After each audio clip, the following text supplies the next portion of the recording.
Netanyahu একটি জাতিকে ধ্বংস করছে, ভারত তাকে সমর্থন ও উৎসাহ দিচ্ছে। প্রিয়াঙ্কা গান্ধী। জাতিসংঘ সাধারণ পরিষদে গাজায় যুদ্ধবিরতি ও মানবাধিকার রক্ষার প্রস্তাবে ভারত ভোটদান থেকে বিরত থাকায় কেন্দ্রীয় সরকার তথা বিজেপির বিরুদ্ধে তীব্র ক্ষোভ প্রকাশ করেছেন কংগ্রেস নেত্রী প্রিয়াঙ্কা গান্ধী। তিনি এই সিদ্ধান্তকে লজ্জাজনক ও হতাশাজনক বলে আখ্যা দিয়েছেন। খবর ইকোনমিক্স টাইমস। শনিবার 14 জুন এক্সের পূর্বে টুইটারে দেওয়া পোস্টে প্রিয়াঙ্কা বলেন, এই সিদ্ধান্তের কোনো নৈতিক বা কূটনৈতিক ভিত্তি নেই। প্রকৃত আন্তর্জাতিক নেতৃত্বের জন্য ন্যায়ের পক্ষে দাঁড়ানোর জন্য সাহস দরকার।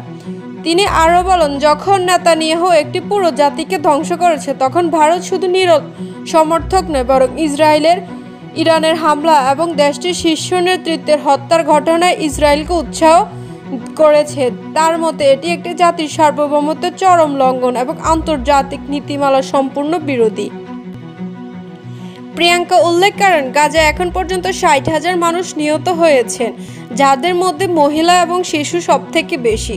এই অবস্থান ভারতকে তিনি বিরোধী ঔপন্যাসিক ঐতিহ্য থেকে করুণ উল্লেখ করেছেন। তিনি প্রশ্ন করেন, কিভাবে আমরা আমাদের সংবিধান, নীতিমালা ও স্বাধীনতা আন্দোলনের মূল্যবোধ বিসর্জন দিতে পারি। গত শুক্রবার জাতিসংঘ সাধারণ পরিষদে গাজায় অবিলম্বে স্থায়ী যুদ্ধবিরতির পক্ষে দেওয়া প্রস্তাব গ্রহণ করা হয়। প্রস্তাবের পক্ষে ভোট দেয় 139টি দেশ, বিপক্ষে 12টি এবং ভোটদান থেকে বিরত থাকে 19টি, যার মধ্যে ভারত ছিল।